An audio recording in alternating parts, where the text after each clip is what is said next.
मेरे प्यारे मित्रों नमस्कार। मेरा नाम है शिवम शुक्ला और मैं पढ़ा रहा हूँ आपको केमिकल रिएक्शन इंजीनियरिंग। हम अपनी world popular series OP Gupta proper solution full solution का नेक्स्ट सब्जेक्ट CRE आज स्टार्ट कर रहे हैं। ये कंटेंट इसमें हम कॉन्सेप्ट को प्रैक्टिकल अप्रोच को फॉलो करेंगे। हम क्वेश्चन लेंगे, उसका सॉल्यूशन आपको देंगे, उसकी प्रॉपर वजह बताएंगे, चारों ऑप्शन है उनको एक्सप्लेन करेंगे। ठीक, चारों ऑप्शन है उनको प्रॉपर एक्सप्लेन करेंगे, न्यूमेरिकल डाटा के साथ प्रैक्टिकल डाटा से उसको मैच कराएंगे। ठीक, चलिए तो स्टार्ट करते हैं आज का क्वेश्चन। आज का पहला क्वेश्चन है कि rate of chemical reaction is independent of the concentration. Rate of chemical reaction is independent of the concentration of reactant for a. Reaction का ऑर्डर पूछ रहा है। ठीक, कह रहा है कि अगर कोई रेट ऑफ रिएक्शन जो है वो कंसंट्रेशन पर डिपेंड नहीं करती है तो ऐसी कंडीशन में रिएक्शन का ऑर्डर क्या होगा, ये आपको बताना है।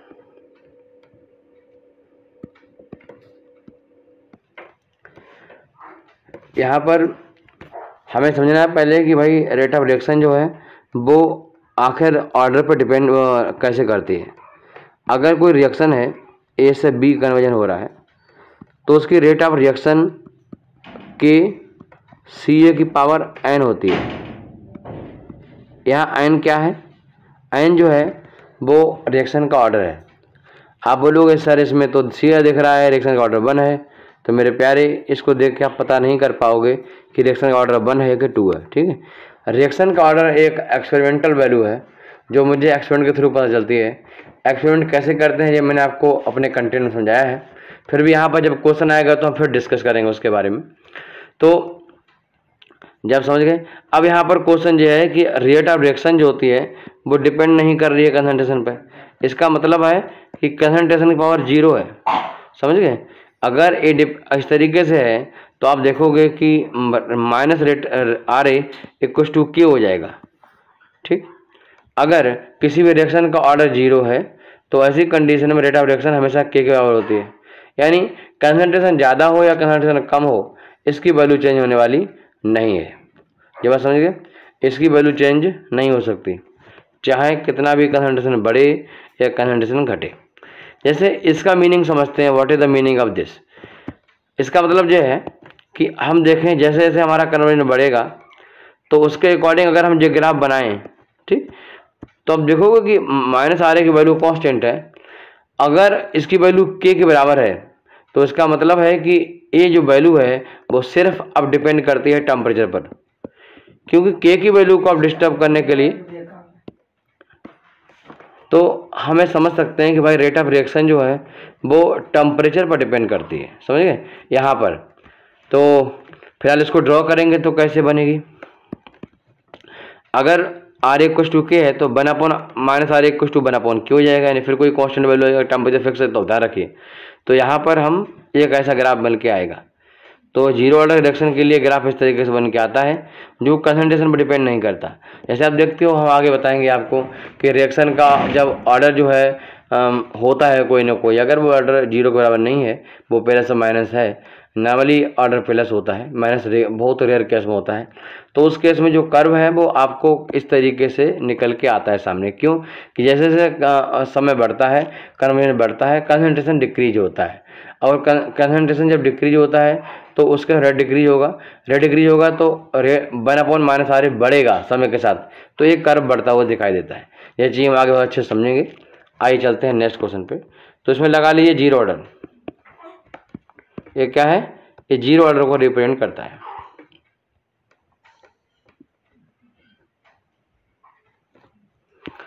जो हम बता रहे हैं एक एक पॉइंट बहुत इंपॉर्टेंट है और किसी न किसी एग्जाम में आया हुआ है। जब आपको प्रीवियस ईयर क्वेश्चन करवाएंगे तो साथ में करवाए हैं मैंने फुल कंटेंट में, तो उसकी पावर को फील करोगे। आप देखोगे एग्जाम में क्वेश्चन हम जैसे बातें बताते हैं उन पर आधारित क्वेश्चन एग्जाम में आते हैं। एक भी सिंगल क्वेश्चन हमारे पढ़ाई से बाहर नहीं आ सकता, जी मेरी गारंटी है। समझे? तो इसमें जो है क्वेश्चन नंबर 2 देखेंगे। कह रहा है which of the following is not a unit of reaction rate. इनमें से कौन सी यूनिट जो है वो रेट ऑफ रिएक्शन की नहीं है।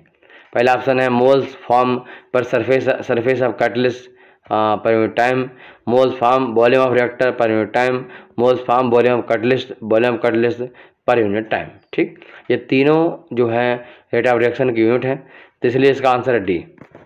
चलो इसको डिस्कस कर लेते हैं कि कैसे हैं।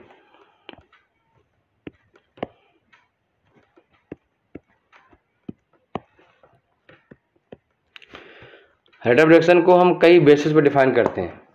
रेट ऑफ रिएक्शन होती है उसको हम कई बेसिस पे डिफाइन करते हैं। तो आइए उनके बेसिस को हम समझते हुए रेट ऑफ रिएक्शन को डिफाइन करते हैं। चलिए,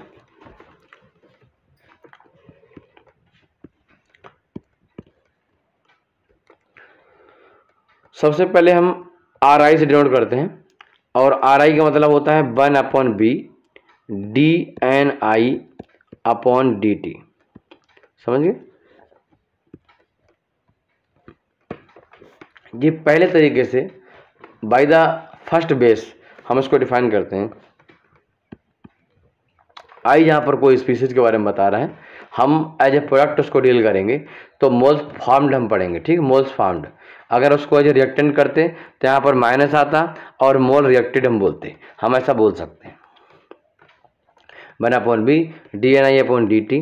तो यहाँ पर मोल्स ऑफ आई फॉर्म बटे वॉल्यूम ऑफ फ्लूइड, ठीक, और टाइम। क्लियर है बात? इस तरीके से ये बनेगा।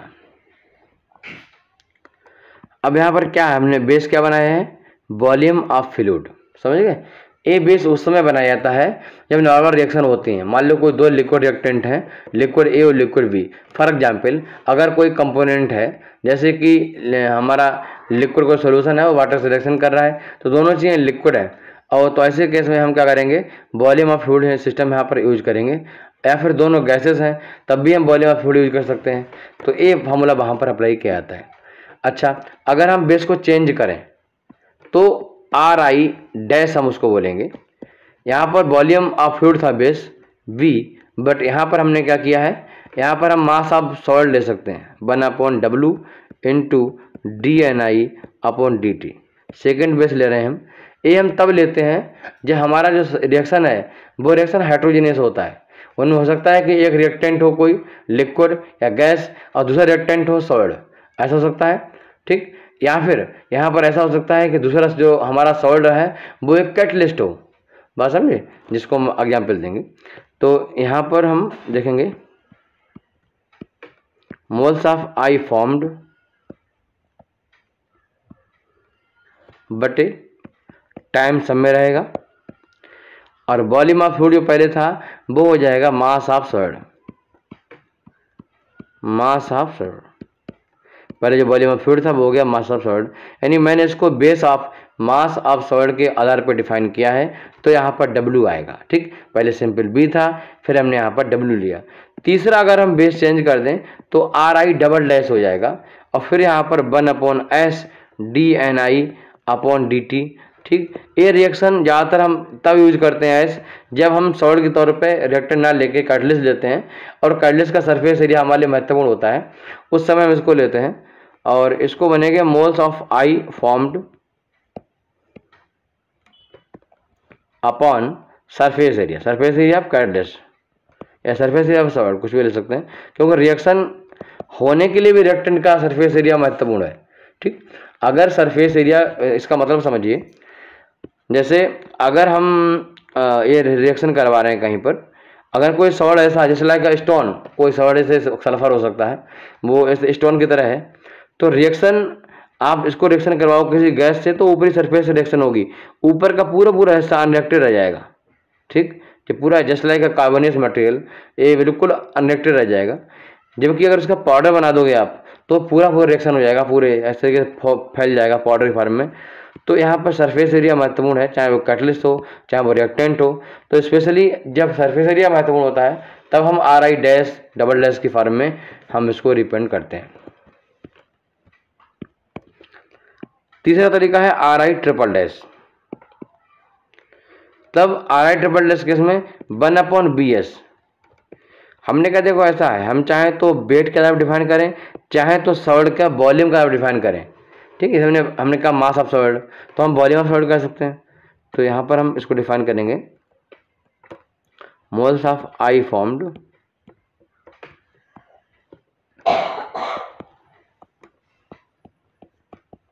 Volume of solid.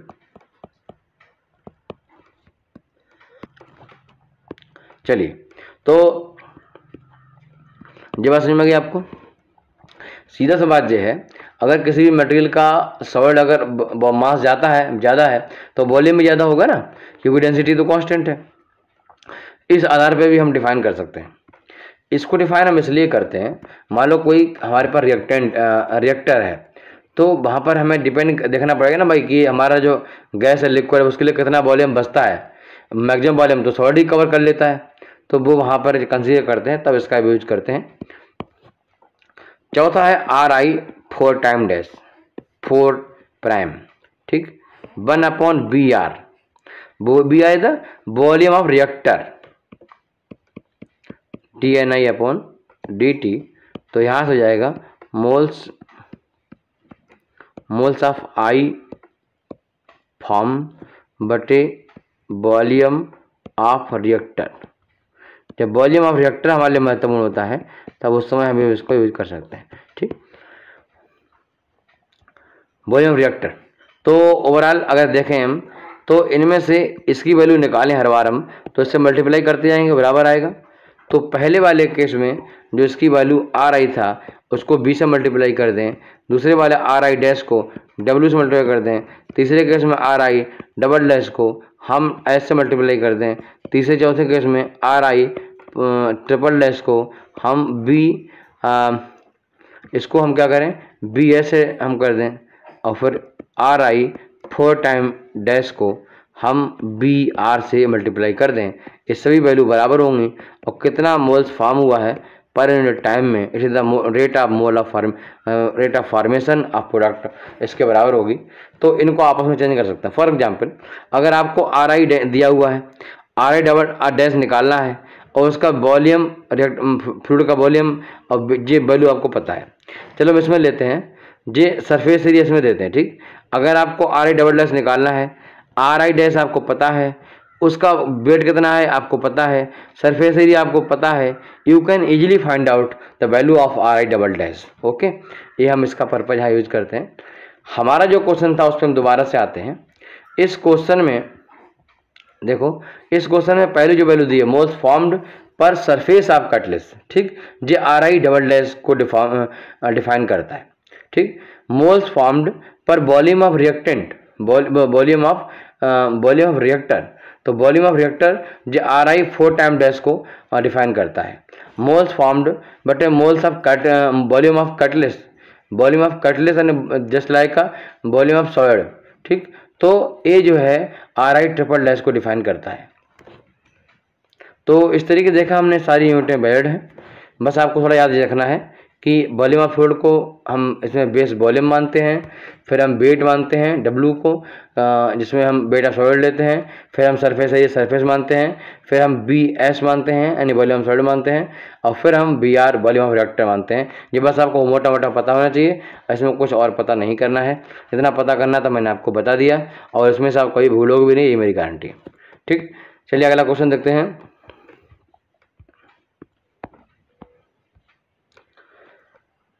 क्वेश्चन है कि if n is the order of reaction then unit of rate constant.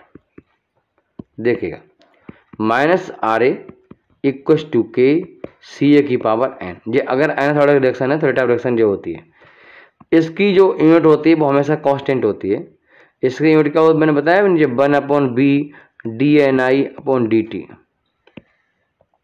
ये ठीक, तो इसकी यूनिट होती है मोल पर लीटर और इनटू 1/सेकेंड या फिर सेकेंड इनवर्स। फिर ये के आया, और ये क्या है, कंसंट्रेशन है। इसकी यूनिट क्या होती है, मोल अपॉन लीटर की पावर n। तो अगर आपको के निकालना है यानी यूनिट ऑफ के निकालना है, सॉल्व करोगे तो मोल अपॉन लीटर की पावर है 1 - n और सेकंड इनवर्स, समझ गए। मोल अपॉन लीटर की power 1 - n into second inverse, this is the unit of के। यानी इससे आपको जैसे में आ गया कि अगर ऑर्डर चेंज होगा तो के की वैल्यू चेंज होगी। ठीक, इसको हम एक तरीके से और कह सकते हैं कि पावर कंसंट्रेशन की पावर 1 - n और सेकंड इनवर्स नंबर 2। तो यहाँ पर जो वैल्यू है हम इसको ऐसे कर सकते हैं कि इसको नीचे लेके आ जाएं, तो जो कंसंट्रेशन की पावर तो n-1 हो जाए और सेकंड जो पावर -1 थी वो प्लस में आ जाए, ये भी हो सकता है डिफाइन। ठीक, इन दो तरीके से को डिफाइन करते हैं। तो देखो इस क्वेश्चन में पहले बोल रहा है 1 टाइम कंसंट्रेशन पावर n-1, बिल्कुल सही, यही आंसर है आपका और यही आपको लगाना है। ठीक, ठीक है, इसका आंसर होगा ए। ठीक, दूसरा वाला जो आंसर है इसमें कह रहा है कि टाइम पर -1, ठीक है, मगर कहना तो गलत दे दिया है, ये -1 होना चाहिए। ठीक, तीसरा दे रहा है टाइम पर -n-1, तो जो गलत है पहले से ही, तो इसलिए इसको कैंसिल कर दो, ये गलत है, ए इज द राइट आंसर। ठीक, क्वेश्चन नंबर 4 देखेंगे हम।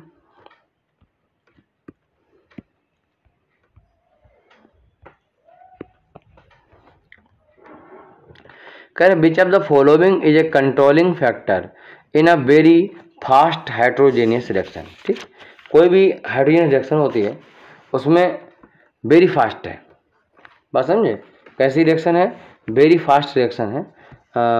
तो वेरी फास्ट में क्या होता है, रेट ऑफ रिएक्शन जो होता है वो हमारा ध्यान रखने वाली बात होती है। रेट ऑफ रिएक्शन बहुत तेज अगर है तो ऐसे केस में क्या होगा, मटेरियल फिर वहाँ पर चोकिंग की प्रॉब्लम बढ़ जाती है। ठीक है, तो इसमें मटेरियल का प्रॉपर अंदर जाना और बाहर आना जो महत्वपूर्ण है, इसलिए मास ट्रांसफर बहुत महत्वपूर्ण है, पहली बात। और दूसरी बात, अगर मान लो कहीं पर रिएक्टेंट तुरंत फॉर्म होता है, वो जम जाता है, वो फॉर्म तुरंत कैसे होगा, रिएक्शन डिपेंड करती है, रिएक्शन एंडोथर्मिक है तो हीट वहाँ महत्वपूर्ण हो जाती है। तो हीट और मास दोनों महत्वपूर्ण है इसमें। ऑप्शन पहला कह रहा है हीट और मास, और दूसरा कह रहा है प्रेशर, तीसरा कह रहा है टेम्परेचर कंपोजिशन, तो ये आंसर लगा लो। पांचवा क्वेश्चन पढ़ेंगे हम। कह रहे हैं कि variable affecting the rate of homogeneous reaction. ठीक, कौन कौन से ऐसे फैक्टर हैं जो होमोजेनियस रिएक्शन को अफेक्टेड करते हैं। तो पहला इसमें ऑप्शन है कि pressure and temperature only. Pressure और टेम्परेचर तो आपको मालूम है कि प्रेशर अफेक्टेड करता है, जिस तरीके से वॉल्यूम चेंज हो रहा है हम उसको अध्ययन करते हैं। और टेम्परेचर रिएक्शन एंडोथर्मिक तो टेम्परेचर देखते हैं, टेम्परेचर एंड कंपोजिशन ओनली। ठीक है, तो अच्छा कंपोजिशन भी महत्वपूर्ण होती है। तो पहला ऑप्शन है प्रेशर टेम्परेचर ओनली, तो ये गलत है। बी टेम्परेचर कंपोजिशन ओनली, तो ये भी गलत है। सी बोल रहा प्रेशर एंड कंपोजिशन, तो ये भी गलत है। डी बोल रहा प्रेशर टेम्परेचर कंपोजिशन, इसमें तीनों चीज़ें हैं तो ये सही है। 5 का आंसर है डी। क्वेश्चन नंबर 6 देखेंगे। रेट डिटरमाइनिंग स्टेप, यानी रेट डिटरमाइनिंग स्टेप, अगर कोई भी रिएक्शन हो रही है वो मल्टीपल स्टेप में हो रही है, अगर हेटेरोजेनियस है होमोजेनियस है, तो उसमें जो हमारा स्टेप सबसे स्लोएस्ट स्टेप होता है उसको हम रेट कंट्रोलिंग स्टेप कहते हैं। ठीक, और हम उसके आधार पर ओवरऑल डिफाइन कर सकते हैं जो हमारा बाद में डिटरमाइनिंग स्टेप कहलाता है। Determining step in reaction consisting of A number of step in a series in the. ठीक, क्वेश्चन नंबर 6। तो कह रहे rate determining step in a reaction consisting of A number of step in a series is fastest step, lowest step, intermediate step, data insufficient. तो मैंने आपको बताया है कि अगर मान लो कोई भी रिएक्शन है, जैसे रिएक्शन में ए से सी बन रहा है तो पहले ए से बी बन रहा हो, फिर बी से डी बन रहा हो, फिर डी से सी बन रहा हो, तो इसमें से हम देखा जे थोड़ा स्लो है तो इसी को बोलेंगे रेट कंट्रोलिंग स्टेप या फिर रेट डिटरमाइनिंग स्टेप। जहाँ पर रिएक्शन होती है उनमें से ओवरऑल हम रेट को किसके आधार पर डिफाइन करेंगे, क्योंकि रिएक्शन 3 है, तो जो हम स्लोएस्ट होता है उसको आर ओवरऑल लेके हम उसको सॉल्व करते हैं, उसको हम रेट डिटरमाइनिंग स्टेप यानी RDS कहते हैं। ठीक, तो स्लोएस्ट स्टेप जो होता है वो रेट डिटरमाइनिंग स्टेप होता है। तो 6 नंबर का बी ऑप्शन। क्वेश्चन नंबर 7 देखेंगे। कह रहा है कि chemical kinetics can predict the of a chemical reaction. Chemical kinetics क्या बताती है? पहला ऑप्शन है फिजिबिलिटी बताती है, ठीक। दूसरा ऑप्शन है कि बताती है रेट, और तीसरा ऑप्शन है दोनों बताती है, चौथा है कोई नहीं बताते हैं। देखो रेट फिजिबिलिटी बताने के लिए हम थर्मोडायनेमिक टर्म्स हैं उन पे जाते हैं। आप लोगों ने देखा कि हमने किस तरीके से एनर्जी में चेंज देखा, delta G equals to delta H minus T into delta S equation पर अध्ययन किया और उससे पता किया कि ये रिएक्शन किस गैस में फिजिबल है, किस गैस में फिजिबल नहीं है। बट केमिकल जो काइनेटिक्स है उसके थ्रू हम पता करते हैं रेट ऑफ रिएक्शन, हम पता करते हैं रेट कांस्टेंट, और हम पता करते हैं rate of reaction, rate of order of reaction, ठीक। ये तो हम पता करते हैं। तो 7 का ए आंसर है। क्वेश्चन नंबर 8 देखेंगे। कह रहा है कि वेलोसिटी ऑफ केमिकल रिएक्शन, ठीक, मतलब के रेट कांस्टेंट और रेट ऑफ रिएक्शन। तो वेलोसिटी ऑफ केमिकल का मतलब नहीं समझे, जो के होता है के, इसको बोलते हैं एब्सोल्यूट रेट ऑफ रिएक्शन, ठीक है, ये मैंने आपको पढ़ाया था। एब्सोल्यूट रेट ऑफ रिएक्शन बोलते हैं। तो पहला ऑप्शन है decrease with increase in temperature, पहला decrease with increase in temperature. दूसरा ऑप्शन है increase with increase of pressure of reactant for all reaction.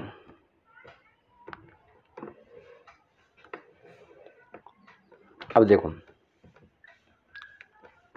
Generally कोई भी रिएक्शन अगर है, आप देखो सर कि हमें पता करना पड़ेगा एक्जो है कि एंडो है, मगर रिएक्शन अगर रिएक्शन सिंपली अगर इरिवर्सिबल रिएक्शन है, कैसे रिएक्शन है, इरिवर्सिबल है, ये तो आप एक्जो एंडो लेशेस प्रिंसिपल लगाते हो रिवर्सिबल वाले केस में, बट रिएक्शन है इरिवर्सिबल है।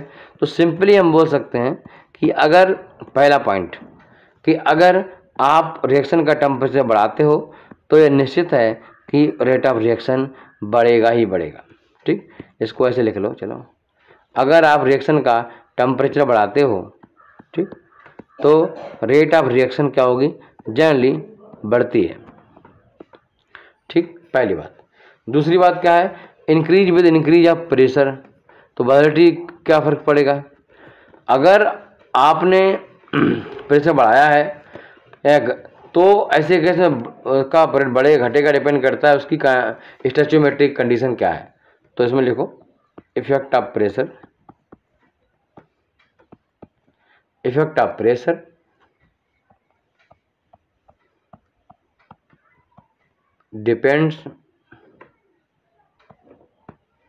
depends upon the reaction stoichiometry।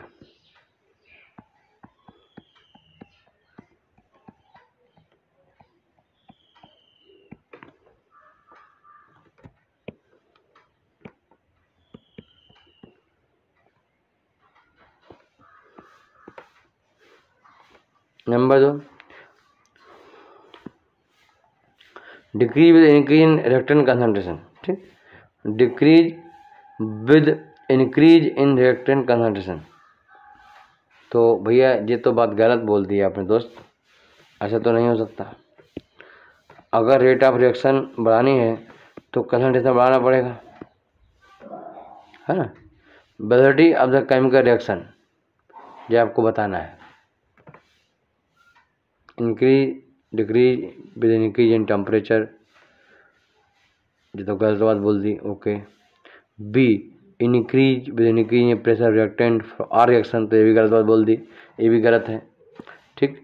तीसरा डिक्रीज विद इंक्रीज, ये भी गलत बात बोल दी, उल्टा कर दिया। तो चौथा है डी नन ऑफ दीज। इनमें से कोई भी बात सही नहीं है, तो वेलोसिटी ऑफ केमिकल रिएक्शन की आंसर है डी, ठीक, नन ऑफ दीज। तीनों जो सेंटेंस है वो गलत दिए हैं। चौथा क्वेश्चन पढ़ते हैं, 9th क्वेश्चन पढ़ते हैं।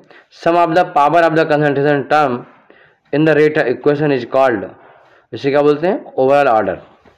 अगर कोई रिएक्शन है, मान लो ए से बी है और जो बना रही है प्रोडक्ट, तो उसका रेट ऑफ रिएक्शन डिफाइन कैसे होगा, minus are A equals to K C A की पावर अल्फा और इनटू सी बी की पावर बीटा।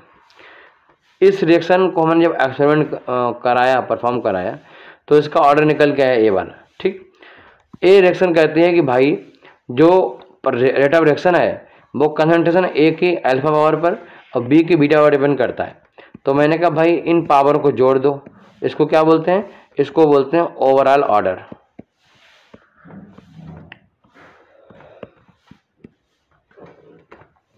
सर फिर अल्फा को क्या बोलते हैं और बीटा क्या बोलते हैं? इसको बोलते हैं rate of order,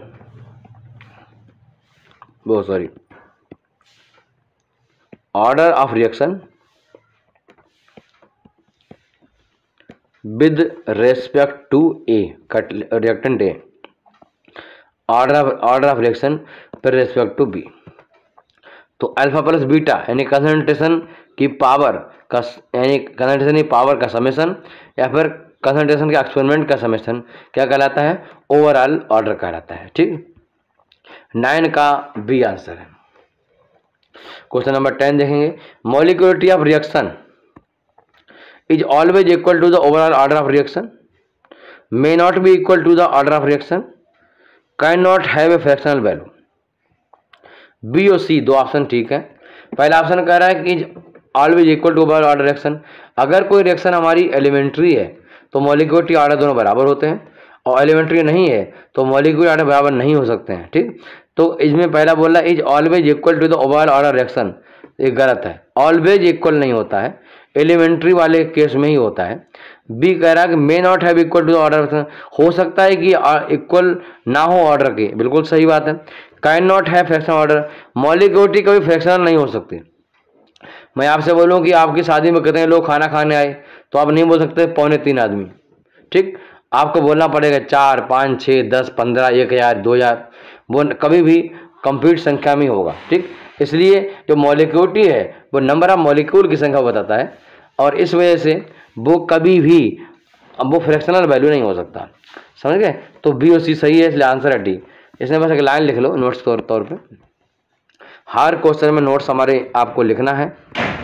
if reaction is elementary, reaction is elementary, molecularity बराबर है किसके, ओवरऑल ऑर्डर ऑफ रिएक्शन के। ठीक, ध्यान रखिए। फिर लिखो फॉर नॉन एलिमेंट्री मॉलिक्यूलरिटी नहीं बराबर है किसके, ऑर्डर के। क्लियर? ये था हमारा लेक्चर, यह जो पहला लेक्चर है। मुझे उम्मीद है आपको काफ़ी मज़ा आया होगा, नई चीज़ें आपने सीखी होंगी। अगर आप हमारा वीडियो यूट्यूब पे देख रहे हैं और किसी पर हम देख रहे हैं तो आपसे अनुरोध है कि आप हमारे जरूर वीडियो को देखें, लाइक करें, शेयर करें, सब्सक्राइब करें, अपने दोस्तों को बताएं ज्वाइन करने के लिए। ये कंटेंट कम से कम 10 से ज़्यादा कंट्री के बच्चों के लिए बहुत बेनिफिशियल होने वाला है। धन्यवाद देता हूं उन सभी देश के स्टूडेंट के लिए, स्पेशली इंडिया के लिए और बाहर के स्टूडेंट के लिए, जिन लोगों ने हमारा कंटेंट को बहुत पसंद किया और उसको बहुत बड़े स्तर पर प्रचार किया। स्टूडेंट ही हमारा प्रचार का माध्यम है। अभी तक मैंने किसी एक्टर या किसी बड़े लोगों से अपने प्रचार नहीं करा पाया, और मुझे लगता है शायद आगे जरूरत भी ना पड़े करवाने की। शिक्षा को अगर एक्टर प्रचार करने लगे तो फिर शिक्षा का महत्व कम हो जाएगा। अब हमें बताओ कि सलमान खान और शाहरुख खान वो क्या बायजू कोचिंग के बारे में बताएगा, तुम बताओ पहले। सोच सकते हो, अगर सलमान खान और शाहरुख खान जैसे लोग अगर वो बायजू कोचिंग में बताने लगे कि हम बाइनोमियल इक्वेशन कैसे सॉल्व करते हैं, तो आपको उम्मीद है कि वो सही फीडबैक देंगे? नहीं। अगर आप लोग सपोर्ट करते रहोगे तो आने वाले समय में ऐसे लोगों से प्रचार करवाने की कोई ज़रूरत ही नहीं होगी। और अंधी दौड़ में बिल्कुल शामिल मत हो। प्रचार किसी का भी हो उसको समझो, देखो, तब भरोसा करो। जय हिंद, जय भारत।